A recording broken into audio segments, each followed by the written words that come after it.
Bienvenidos a la mesa número 5 de nuestro primer congreso de lunfardo internacional, de lunfardo, de la Academia Porteña del Lunfardo. Mi nombre es Oscar Conde, soy miembro de Número, ocupo el sillón Baldomero Benigno Lugones y me toca presentar una mesa que me interesa muchísimo, súper interesante, llamada Préstamos Lingüísticos, Jergas, Argots, en la que hay dos expositoras que son la traductora italiana Simona Forino y la profesora argentina y miembro correspondiente de nuestra Academia del Lunfardo en la ciudad de Brest, Francia, Jacqueline Balin-Sancheta. Comienzo por presentar a nuestra primera expositora, no sin antes agradecer al público, a las ponentes que van a participar de esta mesa. Y allá vamos directamente. Simona Forino es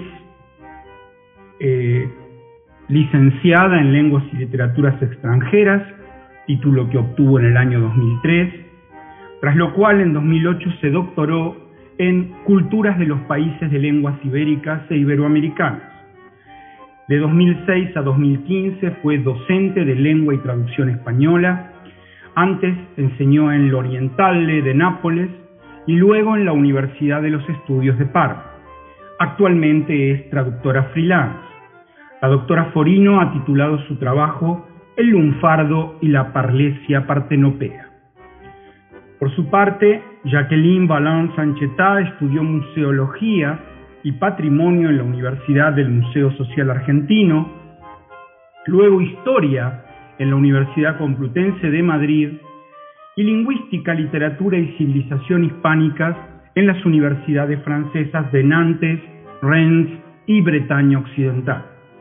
En esta última ha defendido su tesis doctoral, cuyo título es El lunfardo a través de las palabras del tango, mitos y realidades del argot del Río de la Plata, estudio lexical, funcional y cultural del vocabulario lunfardo y del lenguaje del tango, defendida en 2002 y con la que obtuvo el grado universitario de doctora. Actualmente es profesora e investigadora en Lingüística, Patrimonio y Literaturas Hispánicas en la Universidad de Bretaña Occidental, donde ejerce como profesora titular. Asimismo, se desempeña como traductora jurada, intérprete y perita en lingüística para la Corte de Apelación de Rennes. Es miembro del equipo de investigación pluridisciplinaria Héritage et Construction dans le texte et l'image, o sea, herencias y construcciones en el texto y la imagen, y es, como dijimos, académica correspondiente de la Academia Porteña del Lunfardo. Su interés investigador se centra en el patrimonio rioplatense, en particular el tango, su lenguaje, su historia, su poesía, su semiología, así como en las manifestaciones literarias y artísticas de la cultura popular argentina. Publicó numerosos ensayos, artículos y traducciones, y la ponencia de nuestra amiga Jacqueline se llama Lunfardo y Argot francés, influencias y divergencias. Le quiero recordar a nuestro público que está visualizando esta mesa actualmente, en este momento, que pueden hacer sus preguntas a través del chat de Facebook, de modo tal que cuando terminen las exposiciones, yo mismo en mi carácter de coordinador voy a tomar esas preguntas y a hacérselas a la ponente interrogada. Entonces lo que les pido es que pongan pregunta para la doctora Forino, pregunta para la doctora Balint, y adelante con las preguntas. Al final nos volvemos a encontrar junto con ellas, los tres, y nos ocuparemos de responder a todas sus dudas. Muy bien, bienvenidos, gracias, y le pasamos la palabra a Simona Forino. Buon dia a tutti. Sí, escucharon bien. He utilizado el Shiva, un sonido ajeno al inventario fonemático del italiano estándar, un fenómeno no ostativo, si quieren exótico, pero también habilista e invasivo, un instrumento de inclusión y un acto de civilización para introducir el dialecto napolitano y su jerga huésped, la parlesia. En efecto, en todas las lenguas acontecen cosas extraordinarias, porque todo depende del estro y del uso de los hablantes. Y, pues así como hace magistralmente el lunfardo, los posteggiatori o músicos errantes idean un repertorio que mezcla canto popular y canción napolitana. Cuando vivimos algo emblemático como la experiencia pandémica que involucra el individuo y su libertad de palabra, cabe mencionar su dimensión psicológica, la diferencia entre el inconsciente colectivo y la conciencia del show, el intento de distinguirse sin exagerar, de romper con los confines claros de la lengua oficial para dar vida a las distintas superposiciones lingüísticas. En dicha circunstancia, una jerga es la revolución de la verdadera identidad psíquica, social y gramatical, en contraposición a la psicología de masa y a toda la herramienta que la alimenta. Cuando la Academia Lunfarda se cruza con la Academia Napolitana, comienza un mecanismo dialéctico y virtuoso entre dos mundos artísticos diferentes que crean nuevos códigos de supervivencia y convivencia, porque la palabra no es un cuerpo inmutable o inatacable, sino una realidad compleja, llena de dolor y de posibilidades. Mi interés por la parlesia partenopea surgió tras la lectura de su principal estudio, I vagabondi, il gergo, i posteggiatori, diccionario napoletano della parlesia, de María Teresa Greco, que reformulé en castellano, incluyendo cursivas o abriendo comillas al cruzarme con palabras intraducibles, mientras que mi modelo lunfardo fue, por supuesto, el profesor Oscar Combe, que en este lugar quisiera agradecer junto a toda la comisión organizadora del Congreso. Pese a su escasa documentación, el presente estudio consiste en la descripción histórico-lingüística de jergas, vagabundos y profesiones delimitadas a la ciudad de Nápoles, desde Dante hasta nuestros días, buscando un lazo con el lunfardo y la cultura popular porteña. Si el estudio del lunfardo nos ayuda a entender el rol de la inmigración europea y el intercambio cultural en la transformación de la argentinidad, la parlesia da voz a las necesidades de quien trabaja, a la categoría de los errantes y a la afirmación de su napolitanidad. Las formas en que ambos se expresaron favoreció sea ganar prestigio en la alta sociedad como con el tango, sea revelar los secretos del mundo marginal de la costilla. En las lenguas históricos naturales como el castellano y el italiano se manifiestan lenguajes artificiales con una ortografía específica, reglas gramaticales fijas y codificadas en diccionarios que, como en el caso de la parlesia, se limitan a 200 palabras, pero que en el lunfardo se superan rotundamente gracias a su autoridad jergal, siendo un acto glotológico único y un movimiento verbal in itinere, porque se forma mientras se estudia. Parafraseando a Susana Martorell, el lunfardo de la críptica lengua de la primera lunfardía pasa por el repertorio estereotipado de la segunda hasta llegar a los vocablos normales del habla coloquial y popular de los argentinos. Se pasa del proto al post-lunfardo, del gauchesco al argentino cosmopolita, del compadre al compadrito, que tomó el camino que lo llevaría a los cafetines, las bebidas, el juego, a tirar la daga y quizá a cafillo, como diría Biscioldo en el porteñito. Si partimos de la hipótesis de que la naturaleza de la jerga es la de conferir identidad a su propio grupo, entonces el respeto para el grupo de los demás es mayor, incluso si se verifica como artificio literario o ficción burlesca. Tal como una lengua o un dialecto, la jerga actúa como elemento de cohesión y de protección social, donde la equivalencia entre pertenencia y solidaridad al grupo favorecen la marginación del mismo. Y si es verdad que tiene una base dialectal, la jerga se diferencia de este por no expresar vínculos regionales o locales. Hablando con un fardo, diríamos que se trata de un grupo en Cana versus una sociedad global, y su léxico sería el resultado de una acción constante de transformación lingüística que con artificios semánticos permite a un término de pasar a otro lenguaje, dialecto o lengua.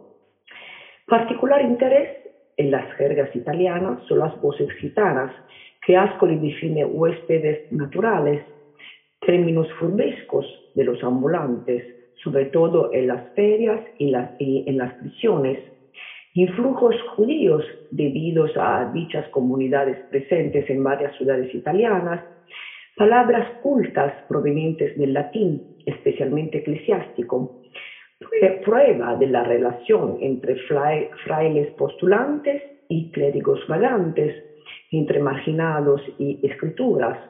Un ejemplo son los colporteurs, que vendían estampas populares a los romanceros. En definitiva, toda una mercancía para los marginados que se ponen como intermediarios entre cultura dominante y cultura popular. En la época de la Revolución Partenopea, la mezcla entre cultura alta y baja es condición típica de la Weltanschauung napolitana, un continuum cultural de tradición europea que le otorgaba a la sociedad una fisonomía común. Incluso en la mala vida o chammeria era un tipo híbrido entre el elegante y el vulgar, con pelo estilo inglés, guantes y corbata refinados, que se procuraba entrada en los estrenos del Teatro San Carlo para ostentar su frac.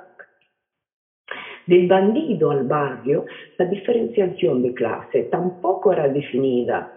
En los llamados bajos vivía y vive el populacho, al primer piso el señor y en los más altos la pequeña burguesía, una comunidad de intercambio en que uno ofrecía servicios y conocimientos, otros recomendaciones y remuneraciones, en una palabra, un sistema de interdependencia. El concepto de alta cultura y cultura popular es urgencia científica de José Gobecho, que reflexiona cómo estas se fracturan, descomponen y recomponen en la educación de los letritas tangueros. Marcados por una mezcla de regambre popular y letras mayores son José María Contursi, hijo de autor lunfardo capaz de componer versos sobre Fray Luis de León o representar a Molière, y Homero Espósito, huérfano en honor a su nombre, que fue criado por un padre anarquista educado en un colegio de curas. Nápoles, como Buenos Aires, representan dos sociedades donde las clases altas y bajas viven diferencias abismales, pero establecen sólidas relaciones en lo cultural, asegurando una cohesión interclasista e intracomunicativa. Cada una con sus orígenes diversamente ordenadas, pasan de los bajos fondos sociales a la cadena de letras, de la literatura marginal a la música extraculta, del tango al tango canción, del argot de ambiente a la parlesia de unidad nacional, del apodo de ladrón al lunfardo descriminalizado y finalmente de las viejas hasta las nuevas generaciones. Los primeros testimonios del lenguaje secreto se remontan en época medieval y se designan con los términos furbesco, lengua furba, furfantesca o furfantina. Otras formas son calmone, ya presente en el siglo XIV en Benvenuto de Imola, cuando dice inter se novo idioma quo intellegunt invicem quod calmonem appellant, o sea, un idioma inusitado con que se entienden entre ellos, que llaman calmone, sus variantes calma y calmano en el furbesco antiguo para la jerga toscana.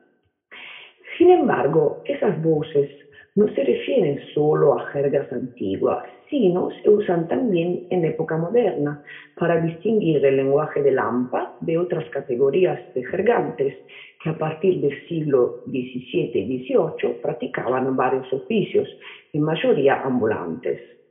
Las primeras manifestaciones de interés para el lenguaje de los vagabundos se atestiguan entre final del siglo XV y mitad del siglo XVI, gracias a un grupo de intelectuales que con tono burlesco ampliaron su vocabulario para caracterizar a sus personajes cómicos o realísticos. Fuera de la península italiana, incluso Shakespeare se sirve de voces jergales para instaurar una relación de complicidad cultural con sus espectadores, como podemos apreciar en la Fierecilla domada, donde Grumio, criado de Petruccio, tiene su voz jergal grimo, también en el dialecto napolitano con sgrimmo. En Francia, François Villon escribe sus baladas en el argot particularísimo de los compañeros de coquilla, llamado Jobelin, que la tenebrosa sociedad empleaba para comunicarse entre sí. En Nápoles, el escritor teatral Bernardo Saldumene, con su libreto cómico en dialecto napolitano, Li siete in galera, los novios en galera, busca un vínculo más profundo con su platea.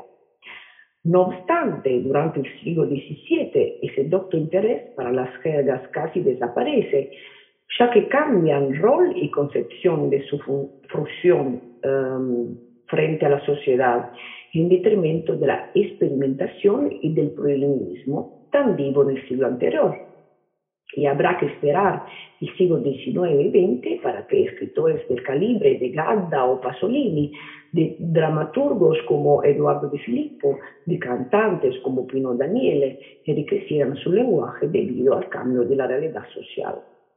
Un enfoque de tipo antropológico se producirá en Italia con Cesare Lombroso, que ve en la jerga una forma de desviación y por eso habría que eliminarla de la sociedad. Estamos en el periodo postunitario que marca un malestar a nivel económico y social, una realidad hecha de organizaciones criminales que se hacen paladines del nuevo orden y de una estabilidad que el poder oficial no podía garantizar. La mafia y la camorra son demostración y consecuencia claras de aquel contexto histórico. Un ejemplo de tipo pedagógico porteño será por mano de Benigno Lugones, funcionario policial, que nos cuenta de la actividad de los lunfardos y de un léxico asociado a estos maleantes con el fin último de enseñar a defenderse en una ciudad en fermento como Buenos Aires. Era la época de la ideología del positivismo y de la grandiosa ambición de Alberdi y Sarmiento de europeizar a la población a través de la inmigración masiva, de locomentillos y de nuevos códigos socioculturales como el baile y la música del tango, y por supuesto el lunfardo como jerga característica de la región rioplatense. La parlesia, un fenómeno exclusivamente partenopeo, nace en el siglo XVIII por boca de veinteañeros y cuarentones que a salir de regulares estudios escolares entran en el mundo de la música extraculta napolitana, quizá alcanzando su máximo florecimiento durante la Belle Époque de los posteggiatori, hacia final del siglo XIX. Hasta los años 50 sigue siendo una jerga secreta, en los años 60 sale del ámbito de la posteggia, mientras esta sigue una fase de decadencia a causa de la llegada de los nuevos medios de divulgación y comunicación como radio y televisión, sobre todo en el norte de Italia, la música extraculta empieza a ampliar el ámbito de su función. La canción napolitana es un asunto cultural muy complejo, ya que esta nace como canción popular anónima, pero desde el siglo XIX es canción de autor, asignada predominantemente a músicos ambulantes. Desde entonces, la canción y la posteggia, en relación de interdependencia, se sitúan en un marco completamente nuevo. Los conciertos al aire libre, las cervecerías, los cafés heladerías. La canción, privilegio de los vagabundos, seguía así la voz de Enrico Caruso y recogiendo el camino plebeyo se hacía postilla de arte. Al posteggiatore en general se le llamaba profesor o intérprete de música culta diplomado en el conservatorio, que entraba continuamente en contacto con el posteggiatore de la parlesia, que a su vez vivía una doble marginalidad. Una confirmada por la errancia, que para Nápoles tiene un fuerte significado, ya que al napolitano no le gusta viajar y tampoco salir del barrio, del callejón, quedándose rígido en su ciudad por una causa, diría París, étnica. ¿Para qué dar tantas vueltas cuando las bellezas las tenés acá? Otra, por los roces con los músicos diplomados que se exhibían en su mismo lugar, por ejemplo la Galería Humberto de Nápoles, y que no despreciaban cantar piezas musicales exitosas de nivel medio-bajo. Dos son los fenómenos más relevantes de la parlesia: la reducción del sonido indistinto e o schwa en las vocales átonas finales, y en algunos casos las vocales en posición interna de palabra no acentuada, y la geminación fonosintáctica. En el napolitano actual, todas las vocales átonas finales, aparte la A, se han confundido en la vocal indistinta E en muda, y eso se verifica no solo en el dialecto, sino en el italiano regional campano. La geminación fonosintáctica o duplicación se verifica por efecto de la secuencia palabra-palabra y es un fenómeno del área centro-meridional. La parlesia presenta los dos juntos. Ejemplos: el lunguso, los macarones, o babbio, la cárcel, cruce semántico entre baño penal y bobo, con la metonimia va al baño penal, tienes bobo. Su verbo principal es appunì, hablar la parlesia, por supuesto. Ejemplos son: non appunì vagarías, stanno venendo in Giustina, no hagas jaleos, que llega la policía. Curiosamente en el fardo tenemos la giusta, forma contratta de giusta, del italiano giusta. Entre los recursos mecánicos, el sufijo enza. Ejemplos son fumenza, cigarro, pucho, variante de fumosa; chiarenza, el vino de Chiara, que es voz general presente en los diccionarios napolitanos hasta finales del siglo XIX. El recurso de la metáfora de tipo simple, el lasaña como monedero, de tipo injurioso, o scoglio, la nariz, y más recién es bicicleta, el aparato dental. De ahí ayam bicicleta, o sea, la chica con el aparato dental. Metonimia astera, órgano sexual femenino, obtenido por inversión silábica de rast, el platito per la chetta, la questua o petición voluntaria. A su vez abreviación del napolitano rastiello, rastro, quizás atada a una relación metonímica con stera, billete de 1000 liras, y con la suma de pagar la cosa en cambio de la misma cosa. Dos casos de hilación sinonímica: adoba, locución adjetival utilizada en expresiones tipo oyam e adoba, ese hombre es raro, extravagante. ¿Dónde vas?, obtenida por antífrasis de ¿dónde estás, corazón?, el célebre tango de Manuel Serrao. Ese hombre es diferente, es homosexual. En lunfardo se señalan los mismos recursos, además del vestre: bacán, cama, hombre por antonomasia, pero también ricachón y gentilhombre; logra, rola, por ejemplo. Otro ejemplo debe ser mutilado. Tenemos tropos del tipo bachinazo, persona que camina por andar ruidoso, por comparación con el traqueteo de un vehículo descompuesto; mochila, con el que se designa un jorobado o una persona cargada de espaldas; barra, un mostrador largo del bar, que pasa a ser conjunto de personas o grupo de amigos. Una metonimia ejemplar la encontramos en el chamullo de Chacaré, donde aparece grillo, grillo, bolsillo lateral de los pantalones, y por metonimia grillero, grillero, ladrón que se especializa en robar los grillos. En fin, la jerga, Nace como instrumento de identificación social, antes por la calle y luego en la cultura marginal, anteponiendo el rol identitario por encima del críptico. La parlesia, una lengua tendencialmente internacional que quiso distinguirse antes del latín y de la cultura eclesiástica, luego de la lengua estándar y de la cultura dominante. Está compuesta por vocablos ideados del dialecto napolitano y del italiano regional, de origen oscuro. No solo léxico, sino también a nivel fonético y morfológico, aparece muy delogizada y su base lingüística nos llega a considerarla una operación culta. Gracias por escucharme. Buenos días. Voy a hablar de la relación del argot francés con el lunfardo, en particular de las influencias y las divergencias de uno y del otro. Para empezar, bueno, voy a compartir pantalla.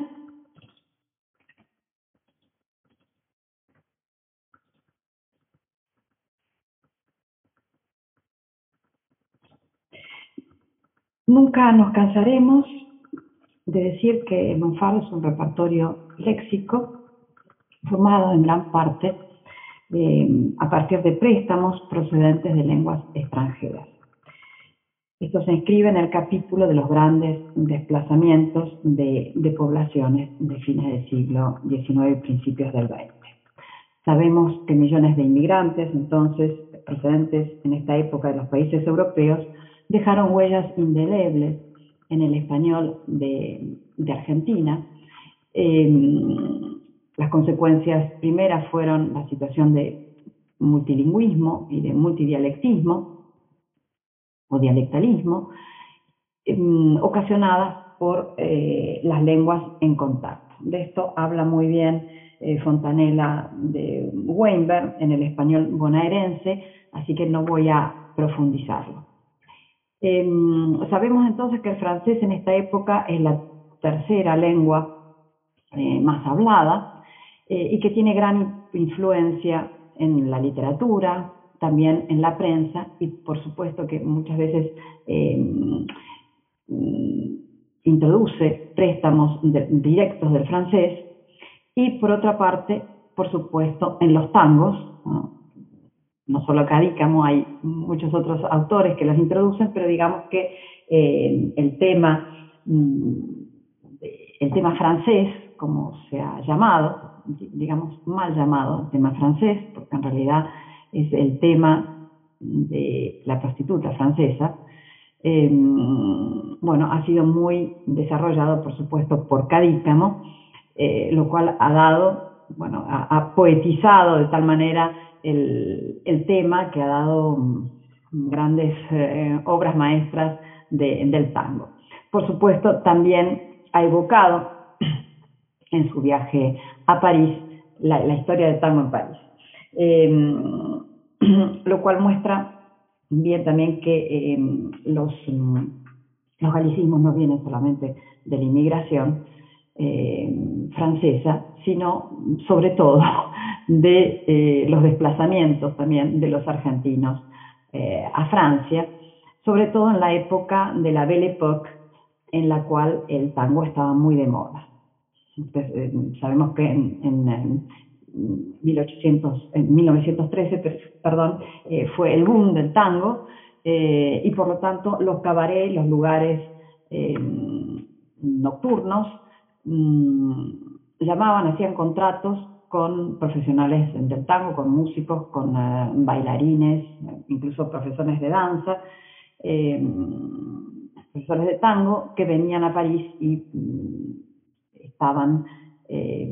se quedaban meses o años. Esto duró hasta la Primera Guerra Mundial.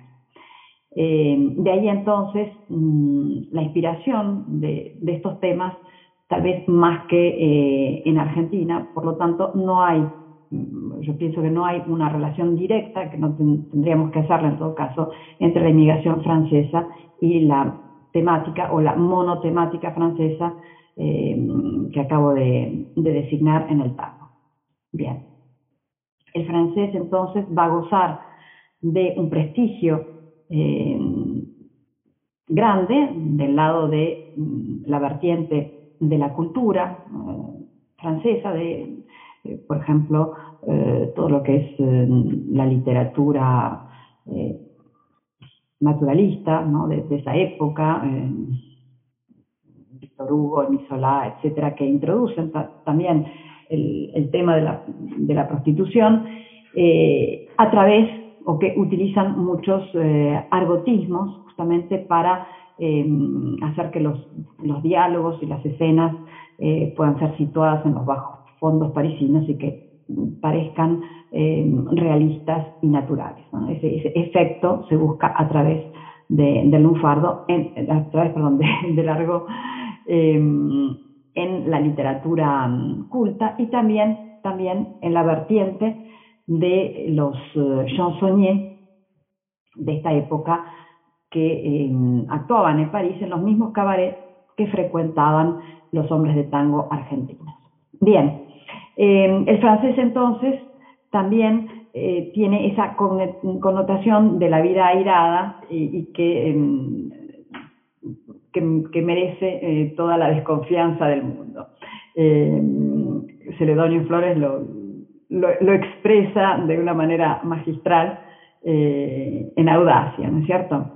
Cuando se le reprocha a la protagonista del tango ir de partenaire, no sé qué Bataclan, yo no chamullo francamente lo que es una partenaire, aunque Batan que soy burro y atrasado, ¿qué querés? No debe ser nada bueno, o sea, hay que andar con todo al aire, y en vez de batirlo en criollo, te lo baten en francés. Cuando leo esto siempre me río. No es para menos, porque justamente aquí de batirlo en francés, con todas las connotaciones que esto supone, leyendo todo el corpus de la misma temática de los tangos, bueno, es muy revelador. En todo caso, la palabra Bataclan, bueno, ustedes saben que ha dado Bataclana, que es una creación local, introducida en el lunfardo, pero también que ha inmigrado o que se utiliza, se emplea incluso hoy en día en muchos países de América Latina, y que viene del cabaret Bataclan de París. Sin embargo, aquí lo que quería resaltar es que en no sé qué Bataclan, la palabra también está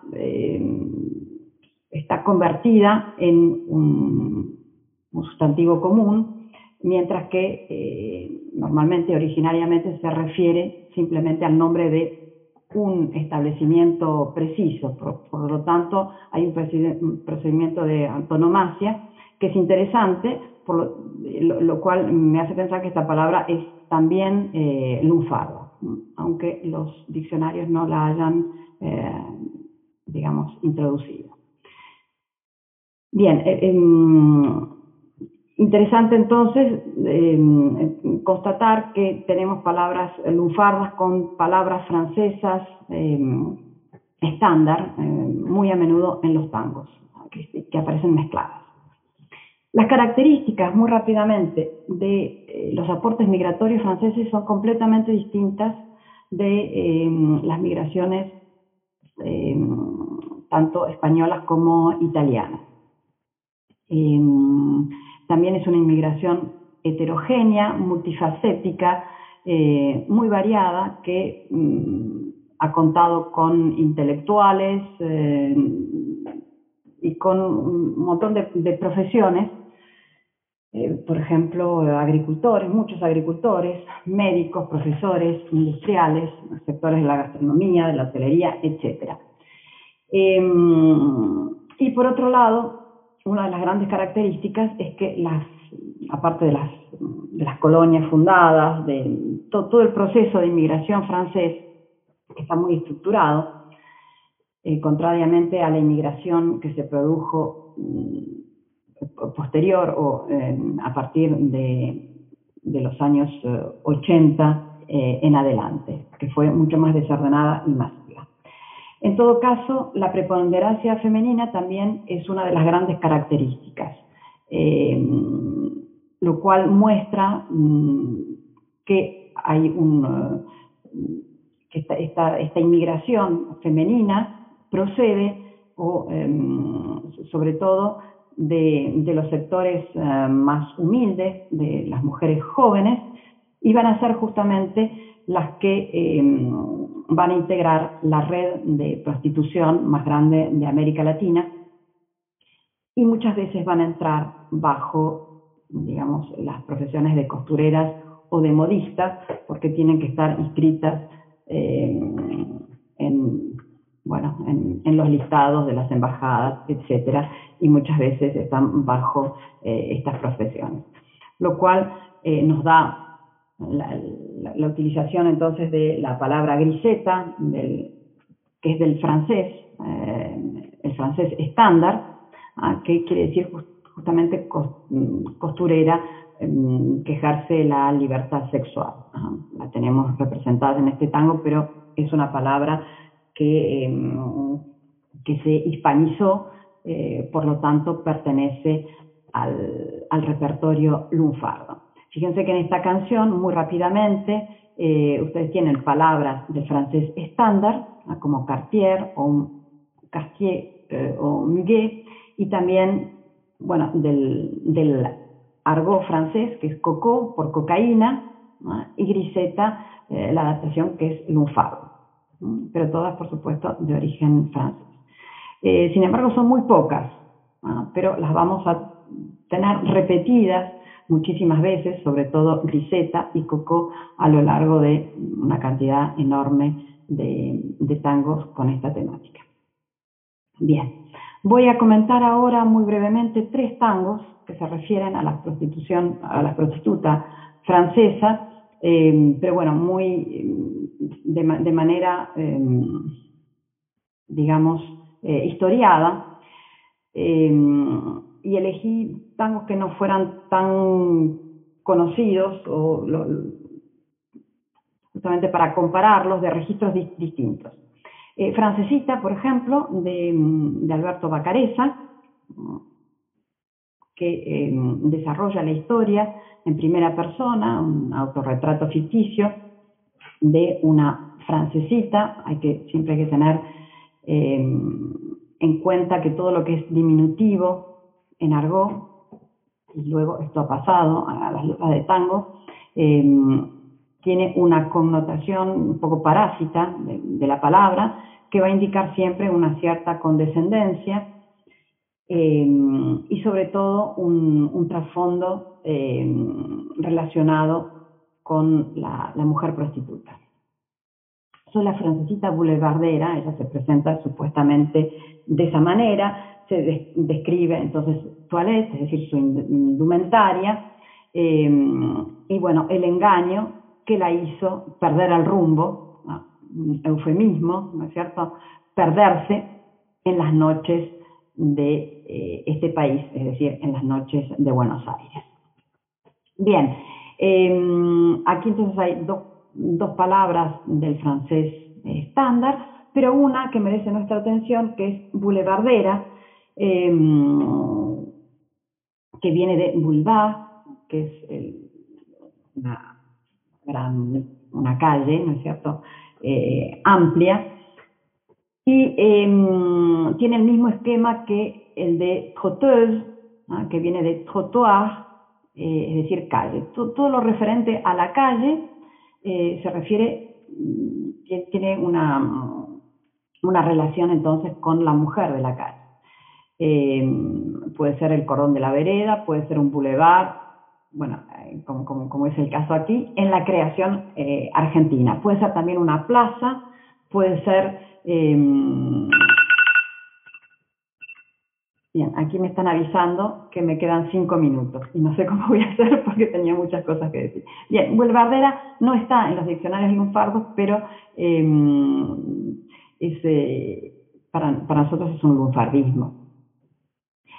Voy a hablar de otra letra interesante porque ha sido escrita en francés Y aquí tenemos el caso contrario, es decir, un poco estamos en espejo, ¿no? Y el lunfardo va a desempeñar entonces un poco el papel de los galicismos en las letras escritas en español, ¿no es cierto? Bien, aquí esta es una letra, entonces, compuesta en 1928 en francés, con música por D'Artés, con música de Enrique Delfino, y estrenada en el Teatro Ópera en una revista francesa, y cantada por una vedette francesa, Marthe Berty, que era compatriota de Mistinguett. Bien. Quand je me suis embarquée pour l'Argentine, j'étais pour mes parents la petite Titine. Maintenant, voici, c'est drôle. Je ne comprends pas. Tout le monde ici m'appelle la Porota. Pour dire parler, maintenant, je dis Chamullo. Pour dire un franc, je dis un grillo, etc., etc. No la voy a leer toda. Pero aquí, bueno, se introduce el famoso, no tema, sino el famoso motivo del cambio de nombre, el cambio de nombre de la mujer, que implica justamente el paso de la vida de una señorita, digamos, a la vida de una prostituta.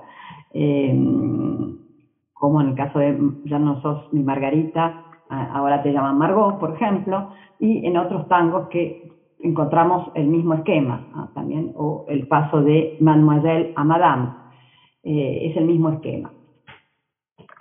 Aquí, en cambio, la chica francesa adopta el nombre de Porota. Bien. Lo cual es bastante gracioso. Y después, bueno, habla de cómo está aprendiendo el castellano, pero a través del lunfardo, y ese lunfardo tiene un marco bastante preciso, o una red léxico-semántica que se concentra en cuestiones de dinero, amantes o incluso cama, ¿no es cierto? Lo cual denota también la condición de esta mujer. Por último, una letra mucho más, digamos, que juega con el realismo y el hiperrealismo incluso, que es mucho menos conocida, tal vez, no sé, El Camino de Buenos Aires, en todo caso no ha sido muy grabada, y aquí se presenta también el mismo esquema de la chica que se pierde, que fue buena en Francia, pero se convirtió en una mujer de la vida, ¿no? Entonces es todo su recorrido a través del Camino de Buenos Aires. Camino de Buenos Aires, que está evocado sobre todo en el libro Le Chemin de Buenos Aires de Albert Londres, que fue un periodista de investigación, uno de los primeros periodistas de investigación franceses, que justamente sigue el recorrido de la trata de blancas desde Francia hasta Buenos Aires, toma el barco, frecuenta a las chicas que están en el barco, y luego a los macros, tanto en París, en Marsella, como en Buenos Aires. Bien, este libro es muy interesante, y aquí tenemos una página que nos interesa.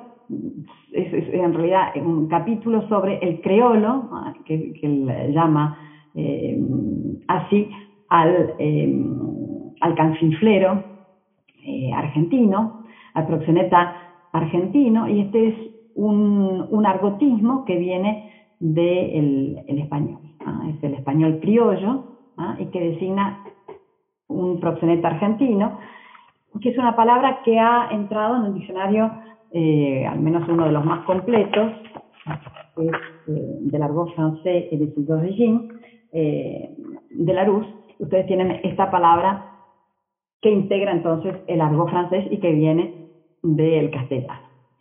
Aquí es muy divertido leerlo, ya casi no tengo tiempo, pero se presentan todos los sinónimos entonces de la palabra del macro en Argentina, y también se establecen las jerarquías, bueno, supuestamente el macro francés o el polaco, como les dice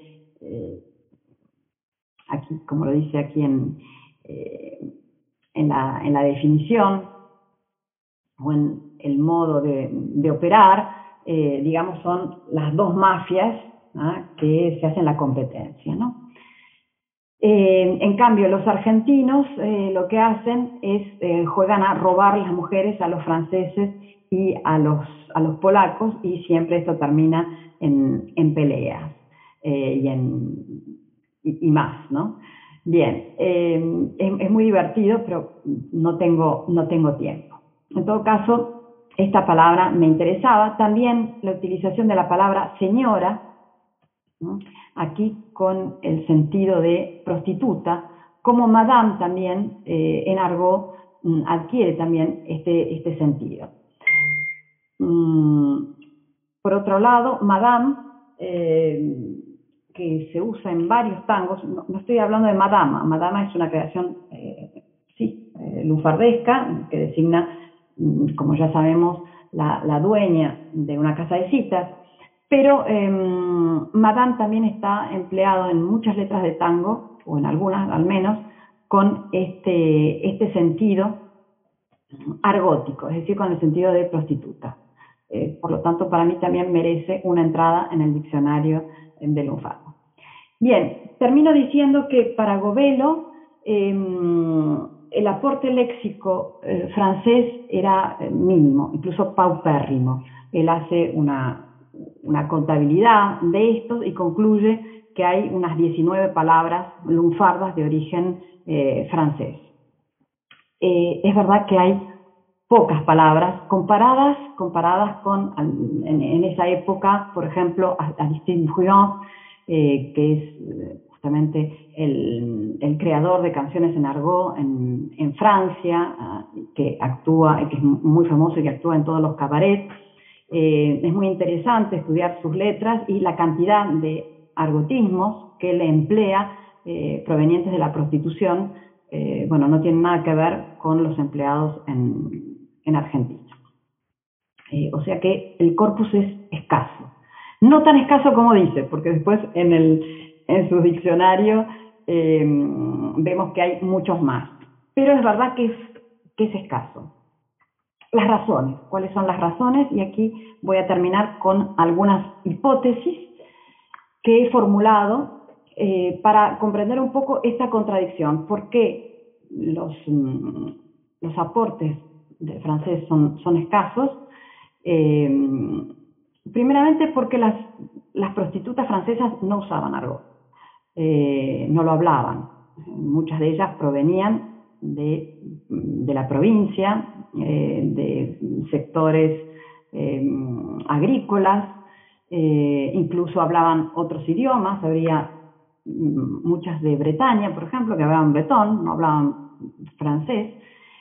Por lo tanto, no es los que usaban el argot eran justamente los macro, pero no las chicas. O sea, que hubiera 3.000, 30.000, son las cifras un poco caóticas que encuentro, porque no se ha podido establecer concretamente la cantidad de mujeres prostitutas provenientes de Francia.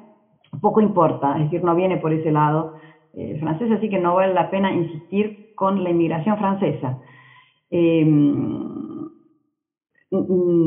Aunque existió, por supuesto, el problema, no se convirtió, por lo tanto, en argot. Sí, a través de los macro franceses.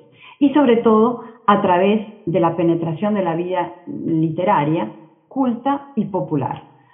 Culta por, ya hemos visto, las novelas entonces naturalistas francesas, que utilizaban mucho argot, popular a través de la canción francesa, sobre todo en argot, y por supuesto de no de la inmigración, pero de las actuaciones y de las visitas obligadas o muy frecuentes de los hombres de tango a París. Otra hipótesis es que los proxenetas franceses, cuando estaban en Argentina, incorporaban el lunfardo, como lo hemos visto en el reportaje de Albert Long.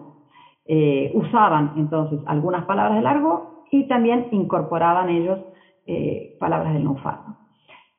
Otra es que el empleo de galicismos en el tango evita el hermetismo. Al contrario, los galicismos en el tango tienen que verse para justamente poder situar a la mujer francesa, a los ambientes bohemios, etc. Por eso no se integran demasiado y por eso vemos muchas palabras francesas, digamos, que no se han convertido finalmente en lunfardismo, que han quedado tal cual. Muchas otras, las que se han integrado bien, muchas veces no se distinguen como tal y se las confunde con orígenes italiano o español. Entonces, la última hipótesis es que las palabras galas, tal vez, no hayan sido bien contabilizadas y que muchas palabras, por ejemplo, que tienen un origen desconocido, muchas veces vienen del francés. Ahora me viene, por ejemplo, la palabra grela. Bueno, el origen es seguramente de greluche, del argot francés, que designa también a la mujer, y bueno, tiene varios significados, pero es probable. Y entre las etimologías controvertidas también pienso que hay varias de origen francés. Bien, voy a concluir aquí y muchas gracias. Aquí estamos nuevamente, luego de estas dos magníficas exposiciones de Simona Forino y de Jacqueline Balland. Estamos, recuerdo, en la mesa 5, la primera mesa del sábado 4 de septiembre, y tenemos la posibilidad de compartir este momento con ellas para hacer algunas preguntas que se formularon en el chat mientras estaban exponiendo. Así que voy a hacer así una a cada una. En principio, una cuenta de Chacabuco Cultural le preguntaba a Simona si en Nápoles hay un único dialecto. ¿Qué podés decir, Simona? La respuesta es inmediata, a que no hay, porque seguramente contra cada intención de enseñar el dialecto en la escuela, digamos, es idea absurda, porque en Nápoles existen, bueno, hay toda la campaña y en Nápoles hay casi 22 tipos de dialectos. Y, así que es muy difícil, digamos,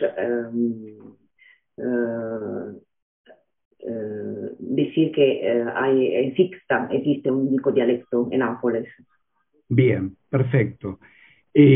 Ahora, de acá me sale otra pregunta a mí, se me ocurre ahora, y es si en la ciudad de Nápoles existe un argot equivalente o parecido al lunfardo, dado que entiendo que la parlesia ya no está vigente o completamente vigente. Hoy hay un argot juvenil, por ejemplo, un argot de la calle, como es el lunfardo en el Río de la Plata y en toda la Argentina. Sí, digamos que la jerga hoy es algo que, digamos, cuando se habla de jerga se refieren a variedades de situaciones distintas, así que en Nápoles también hay, como en todas las grandes ciudades cosmopolitas, hay jergas juveniles. Un fardo en Buenos Aires corresponde a una jerga juvenil, Claro. en Nápoles, digamos. La parlesia está, digamos, digamos ahora es un fenómeno más reducido, pero en los años 80 se fue muy difundido por artistas importantes en el teatro como en la música. En la música yo digo extraculta, que música de un nivel distinto, digamos, de música de mestizaje, música particular que los artistas napolitanos como Pino Daniele, por ejemplo, experimentan de fusión, de fusión. Entonces es algo bastante típico y particular, único eso, en ese Muy bien, gracias. Pasamos a una pregunta que le hacen a Jacqueline. David Miel le pregunta a Jacqueline, ¿cómo definirías el argot y qué diferencias tiene el argot francés con el lunfardo? Bueno, muy buena pregunta porque en realidad eso era lo que pretendía hacer y cuando empecé a tratar de ver las diferencias eran tantas que me dije no, me tengo que restringir para que me entre 20 minutos.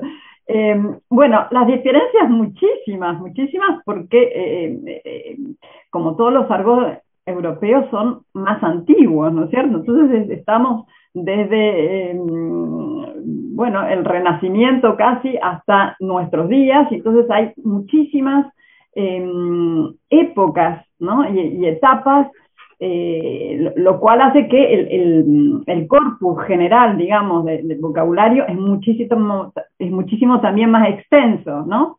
Y que, por ejemplo, si tenemos que traducir, no sé, una palabra, supongamos mina, bueno, que ahora es que ha pasado al lenguaje cotidiano, ¿no?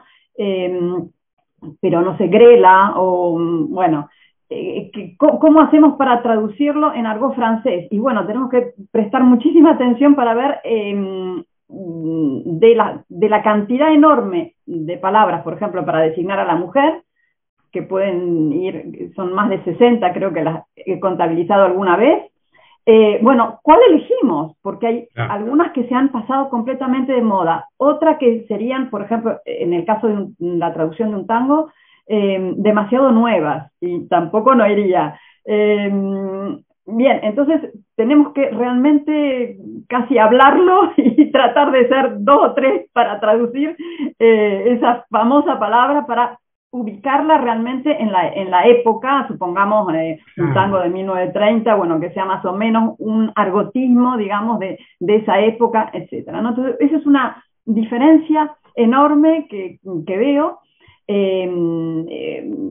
Similitudes también las hay, como por ejemplo lo que ha dicho Simona también en italiano, es decir, los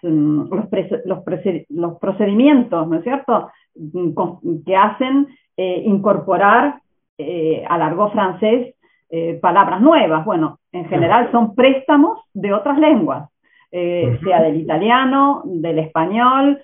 Simona ha hablado también del lenguaje gitano. Bien, es decir que todos los argots tienen un tipo de mecanismo idéntico, en el sentido de cómo se incorporan y cómo se van las palabras, sobre todo a partir de las voces extranjeras, ¿no?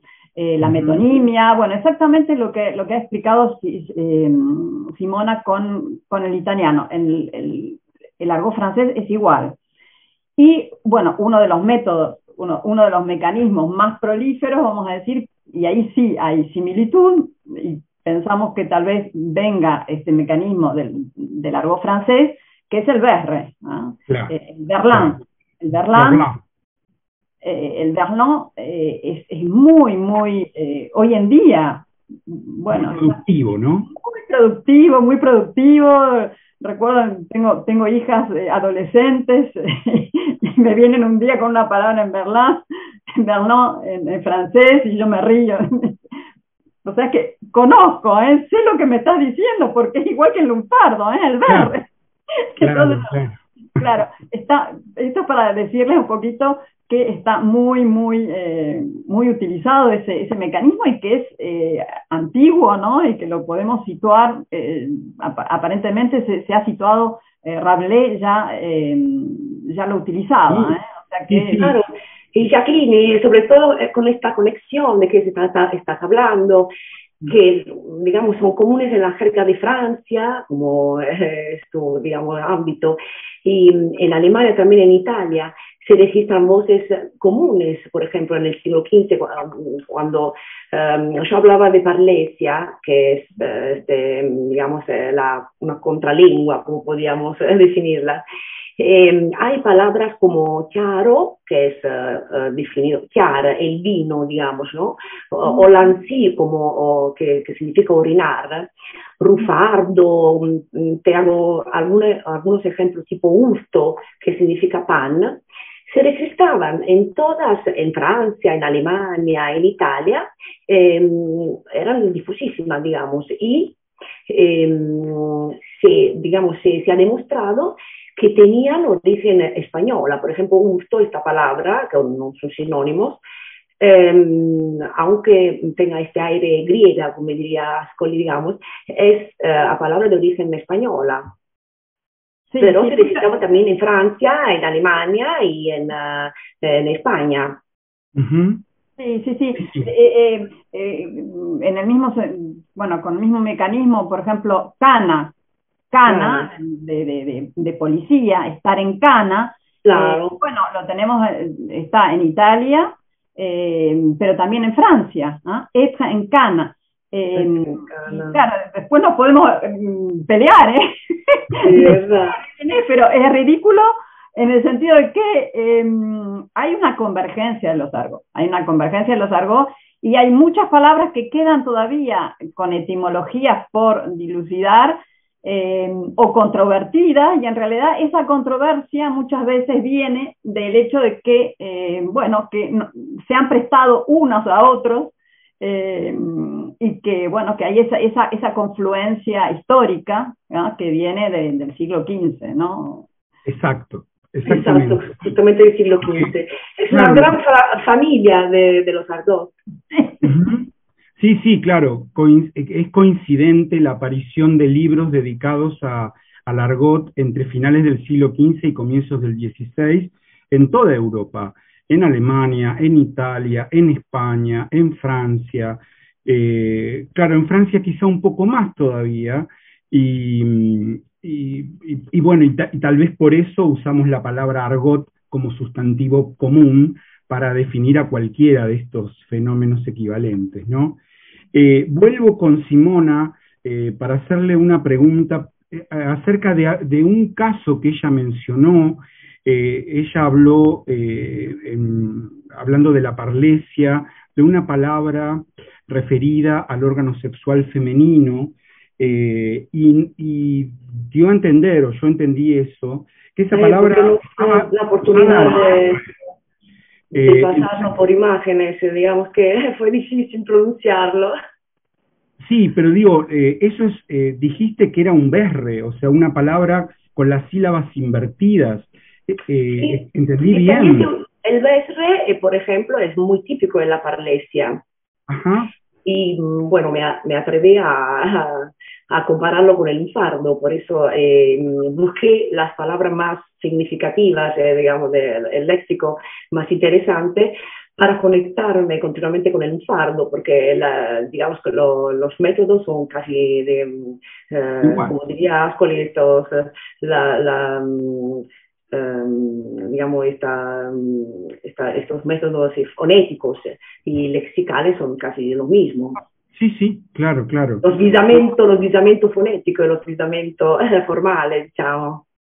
Bueno, la cantidad de conexiones que aparecen en las dos charlas de ustedes, con un montón de cosas que se hablaron ayer, es impresionante. Digamos, ayer tratamos en una mesa el problema de las traducciones del lunfardo al polaco en la película Nueve Reinas. Sí, claro, entonces apareció todo este tema que hoy planteó nuevamente Jacqueline, respecto de cómo cómo traducir al argot francés una palabra del lunfardo argentino o al revés, ¿no? También podría suceder eso. Son temas muy complejos, pero sumamente interesantes.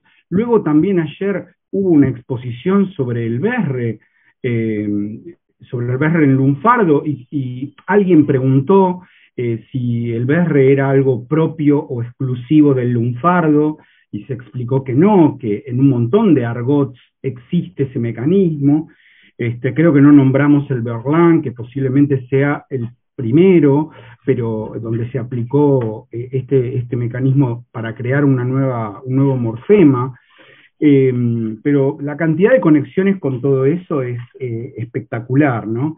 Tengo una pregunta más para Jacqueline, de parte de la cuenta Festival de Tango de Boedo, porque ayer también se habló de los apaches franceses en Buenos Aires, a comienzos del siglo XX, y el Festival de Tango de Boedo pregunta si, en la opinión de Jacqueline, las palabras francesas, como las que utiliza Cadícamo en sus tangos de la década del 20, si podrían haber sido tomadas del habla de los apaches franceses en Buenos Aires. ¿Cuál es tu opinión, Jacqueline? Bueno, mi opinión. Por eso expliqué un poquito esa página que justamente es un macro que habla, ¿no? Un macro francés que habla, que está establecido en Buenos Aires, ¿no? Y que empieza a explicarle al otro francés, que es Albert Londres, los sinónimos en lunfardo, ¿no? Bueno, es otra época, ¿eh? Los apaches, es verdad, se sitúan a principios de siglo, bueno, en toda la etapa de la Belle Époque, vamos a decir creo que hasta la Primera Guerra Mundial. Los hubo, ¿eh? Porque hay digamos, la figura del apache es la del malhechor, el maleante, digamos, de París, ¿no es cierto? La pregunta era la influencia, si hubo... sí, una influencia lingüística del vocabulario usado por los apaches en Buenos Aires, sí, que haya llegado a los letristas de tango, digamos. Creo que la influencia es al revés. Creo que es al revés. ¿Por qué? Porque también el apache es un tema literario. Es un tema de Aristide Bruant. ¿Eh? Aristide Bruant, que es el chansonnier que actuaba en los mismos cabarets que los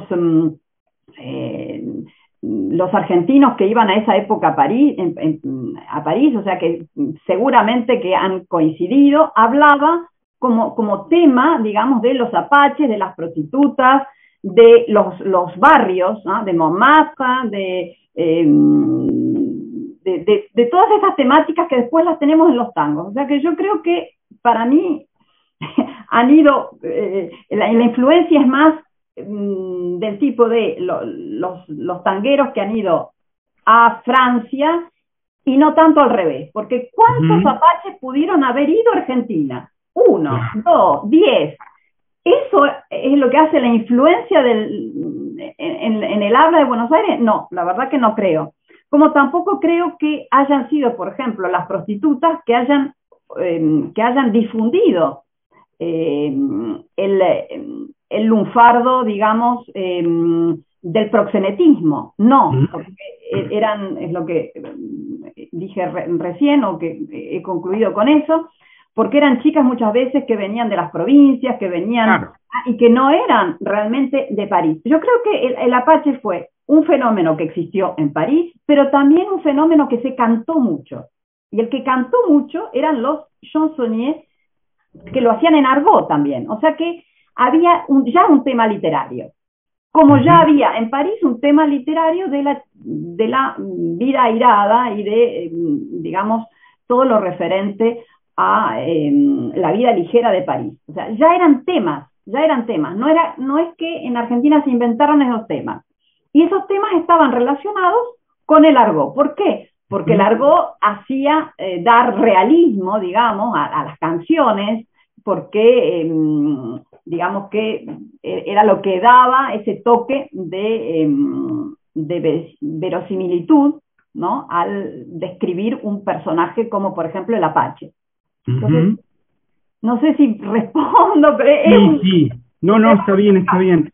Yo igualmente recuerdo que cuando se habló de los apaches, fue el académico Cascante el que hizo esa referencia. Él leía un texto de comienzos de la primera década del siglo XX, alguien que hablaba críticamente del presidente argentino del momento, y que decía, que creo que era Roca, y decía, bueno, el presidente que sus guardaespaldas son 5 apaches.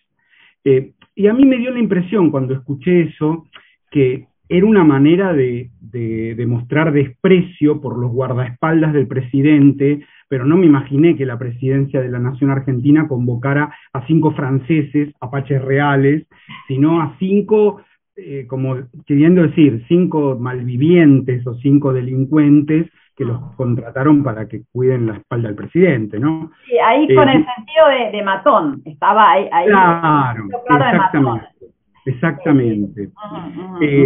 Y bueno, luego no puedo dejar de hacer este comentario, 2 cosas, ¿no? Que me amplíes un poquitito esto de que las palabras francesas incorporadas al lunfardo no fueron bien contadas. Y lo segundo, que me convoca como lexicógrafo, como autor de un diccionario, que efectivamente hay aquí usos que has presentado hoy, el de bulevardera, el de señora como prostituta, el de franchuta como prostituta, y algún otro más que se me está escapando ahora, y Bataclan como cabaret, o sea, no ya como un nombre, el nombre del cabaret Bataclan, que existió en Buenos Aires porque copió el nombre del cabaret parisino, sino en minúsculas, como sinónimo de cabaret, ¿no? Claro. Así que bueno, en cuanto a todo esto segundo, te lo quiero agradecer porque efectivamente veo que ahí hay un montón de palabras que no están incorporadas a los diccionarios y que en la próxima edición de mi diccionario van a tener que estar. Bueno. Claro. Pero quisiera que ampliaras un poquito esto de que las palabras Govelo no las contó bien en su aproximación al lunfardo, y dónde tendríamos que mirar, qué fuentes habría que mirar para encontrar más palabras francesas en el lunfardo. Bueno, eso lo dije en realidad porque él mismo, o sea, en su propio diccionario cita muchísimas más. O sea que, bueno. Claro, entonces es una contradicción de él, ¿no? Pero es verdad, porque a mí me parece, porque buscando un poquito más, vemos que tal vez hemos sido más sensibles en Argentina a todos los préstamos italianos, ¿no? Pero hay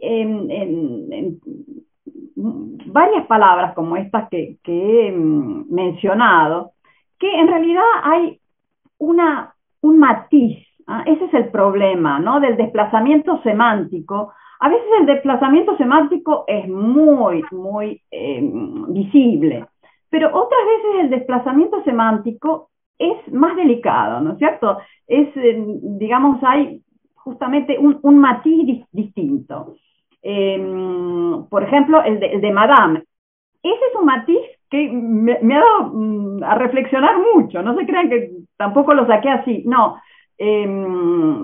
Lo saqué por comparaciones con canciones de la misma época, por ejemplo, en Francia, o la utilización de esa palabra. Entonces, aquí el problema es lexicográfico, es decir, ¿es un cambio de sentido o es un matiz distinto? Es muy difícil hacer esa diferencia. Bueno, en el diccionario de argot que cito, que es muy completo, esos matices están introducidos, pero podemos no introducirlos, ¿no? En general, en los argots, y hay otra coincidencia, es que todo lo que se refiere a la mujer tiene ese matiz, digamos, peyorativo, ¿no es cierto? Negativo. Mujer de la vida. siempre, o sea, hoy claro, hoy estas cosas están estudiadas bajo el punto de vista de género, etcétera, ¿no? Pero eso es una constante, es una constante. Claro. Entonces, tenemos ese matiz, ¿no? Muy bien, Después, muy bien. bueno, pienso que hay palabras que son calcos, que parecen españolísimas, pero no son. Por ejemplo, o sea, todo lo que se refiere también al eufemismo. Hay muchas palabras que en realidad el lunfardo tiende más al eufemismo que a lo contrario, ¿no? A mí me parece, ¿no? Creo que eso también lo dijo Govelo, o sea que, insisto, eso es verdad. Entonces hay muchos eufemismos que en realidad no son lunfardismos, pero que están calcados, por ejemplo, claro, ¿no? Claro. ¿Me dejas? Voy a hacer una pregunta más a Simona, se nos va acabando el tiempo, y que tiene que ver con esto. Yo soy admirador de varios cantantes italianos, contemporáneos, actuales. Bueno, soy muy fan de Lorenzo Giovanotti, por ejemplo. Ah, bueno, en italiano. Sí. No, y querría preguntarte si en la canción italiana actual, Giovanotti ya es un señor grande, pero imagino que debe haber muchos raperos italianos de 20 años triunfando. Si aparecen formas argóticas, o incluso si hay gente que cante exclusivamente en napolitano, gente que cante exclusivamente en siciliano, en genovés. ¿Cómo está esta cuestión de la recuperación de las lenguas históricas, que en Italia suelen llamar dialectos, a mi juicio equivocadamente? Son lenguas con todo. Lenguas, de verdad, sí. Y bueno, quiero decir, si hay en el arte actual, en la literatura o en la canción, o en el cine o en la tele, una recuperación del napolitano puro, el genovés puro, etcétera. En los años 80, como dije, Pino Daniele, que representa está en la cumbre de los artistas partenopeo, que difunde también, además del dialecto napolitano en sí, la parlesia y todos los ritmos, digamos, tomados por culturas diferentes, así que como el blues, el jazz, etcétera. Y artistas, claro, hay muchos artistas contemporáneos que se expresan totalmente en dialecto, porque el dialecto en Nápoles no es solo dialecto o variación lingüística, sino una fuerte componente identitaria, así que no hay que perderla nunca. Y en el teatro actualmente hay muchos artistas que hablan también sea en dialecto, sea con parlesia. Y en el teatro, como algo en el cine, Lello Arina, che è un cómico vivente, en sus películas se expresa en dialecto y en parlesia, por ejemplo. Salemme, Vincenzo Salemme, que es un actor de teatro, también utiliza el dialecto y la parlesia actualmente en el teatro. Hay bueno, digamos que hay también niveles inferiores, pero el dialecto nunca está perdido en Nápoles, y como digamos es historia, la canción napolitana es napolitana y no solo, porque se conoce en todo el mundo, digamos, no esa de nueva generación, porque se trata de nuevo tipo de, digamos, de cultura, que es la canción neomelódica actualmente. Pero la canción histórica, la clásica canción histórica napolitana es conocida en todo el mundo. Bien. Aquí veo otra pregunta para vos, Simona. Sí. De Pierre Sorbet, el lingüista polaco que estuvo hablando ayer, pregunta si podrías dar alguna obra de referencia, algún libro que trate sobre el Vesre en Italia. Si hay algún autor, algún libro particular referido a ese tema. Sobre el Vesre absolutamente no creo, porque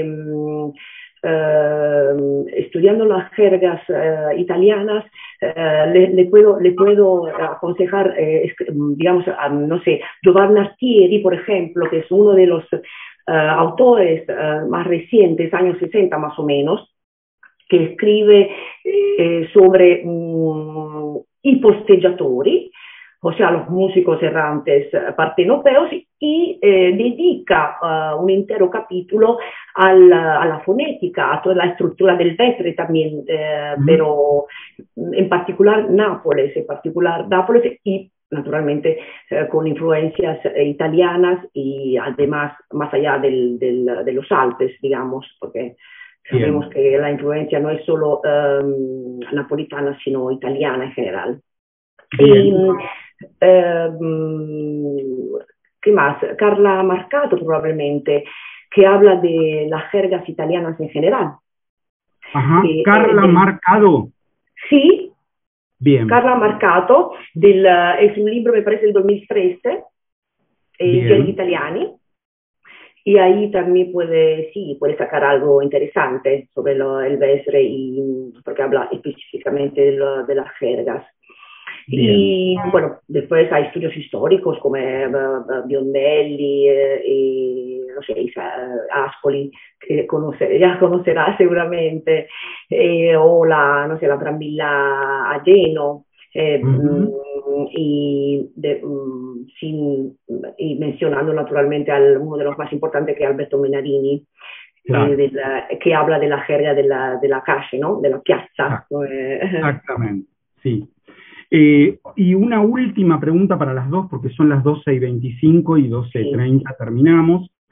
Es una pregunta que hace Silvia Salomone, referida a el cockney inglés.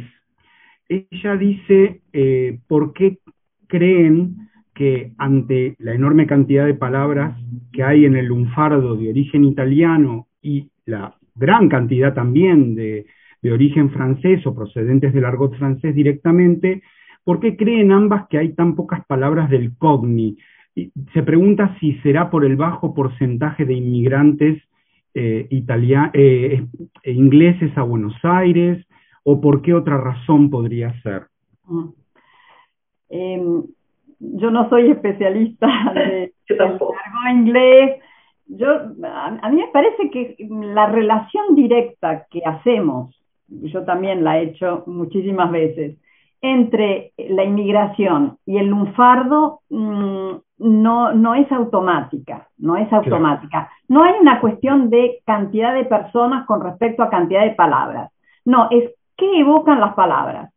En francés evoca, bueno, una sola palabra en francés, que se vea bien que es francesa, va a evocar, bueno, una cantidad, digamos, de temas que están repetidos una y otra vez en los tangos, pero también en el sainete, etc. Una sola palabra de Cocoliche va a evocar también los personajes, etc. ¿Qué es lo que evoca, por ejemplo, el argot inglés? No sé, eso habría que verlo, ¿no? A mí me parece que el tema es más literario que numérico en cuanto a la inmigración. En todo caso, en lo que respecta a lo francés, en lo que respecta al italiano, seguramente esa conexión es más visible, ¿no? Ahora, en lo francés, en lo inglés yo no te puedo decir, pero bueno. Okay.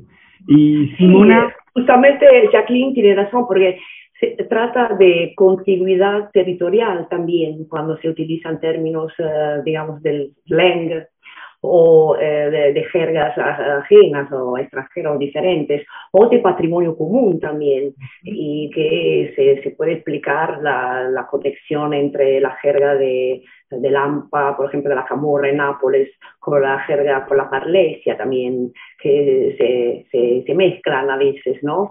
Aunque con significados distintos, términos iguales que se utilizan en diferentes situaciones, digamos que representan un fenómeno diastrático, o sea, más diafásico que diastrático. Y creo que sí, también tiene que ver con la pertenencia, la forma de identidad, la fuerte identidad que tiene cada país también, que no se abre totalmente a una cultura ajena, digamos, diferente. Sí, también el léxico particular, por ejemplo, de los préstamos que tienen relación con el fútbol, que tienen relación con la carrera de caballos, que tienen relación, es decir, con las jergas, digamos, más específicas que evocan otros, digamos, no submundos, pero bueno, subtemas, también tratados en el tango. Bueno, aquí falta Rolf, justamente, que iba a hablar sobre los préstamos del inglés. Exacto, sí. Lamentablemente Rolf Heiluwey no pudo participar finalmente de este encuentro por un problemita de salud, pero él iba a hablar justamente de los aportes del inglés o del argot de inglés al lunfardo, ¿no? Como cierre, porque ya estamos sobre la hora, me permito agregar esto, ¿no? Solamente, y es que el Cogni de Londres, a mi juicio, es un argot prácticamente abandonado ya, pero es un argot muy limitado a la ciudad de Londres. Es decir, no ha pasado con el Cogni de Londres lo que ha sucedido con el argot francés o con el slang desparramado por todo Estados Unidos y Canadá, por ejemplo, en distintas ciudades, sino que en el resto de Inglaterra no hay mayor uso de las formas tradicionales del Cockney. Y me da la impresión de que eso también tiene que ver con que el Cockney no haya trascendido, no haya cruzado el Atlántico para introducirse dentro del lunfardo. Y en cambio, como dice muy bien Jacqueline, sí han llegado al lunfardo un montón de palabras que tienen que ver con las carreras de autos, con el turf, con el fútbol, porque todo ese vocabulario es inglés en principio, ¿no? Bueno, yo quiero agradecerles enormemente. Me da la impresión por los comentarios que aparecen en el chat que la gente que está viendo esta mesa está feliz, contentísima. Todos hemos aprendido muchísimo y entonces les agradezco su presencia en nuestro congreso.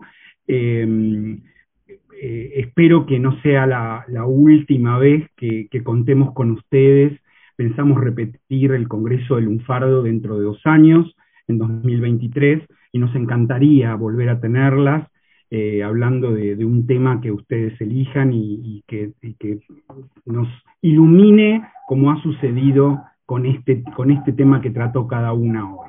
Así que les mando un beso gigante, y al público que está actualmente conectado, le anticipamos que se viene ahora a las 13, a la 1 hora argentina, una mesa muy esperada y muy promocionada en los diarios argentinos. Por otra parte, tuvimos notas en distintos diarios relacionados con este congreso, en Clarín, en La Nación, en Página 12, en Diario Popular, en Perfil, me olvido de algunos, en diarios del interior también, diarios de Mendoza, de Salta, y en casi todas esas notas, cuando se envió la información sobre el Congreso, y con eso se envió el programa, llegó que había una mesa sobre el lunfardo actual, ¿no?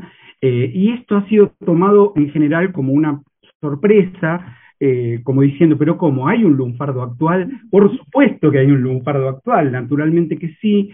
Y bueno, y esa es la mesa de las 13 horas que va a coordinar el académico Adrián Placenti, y que empieza entonces en un poco menos de media hora.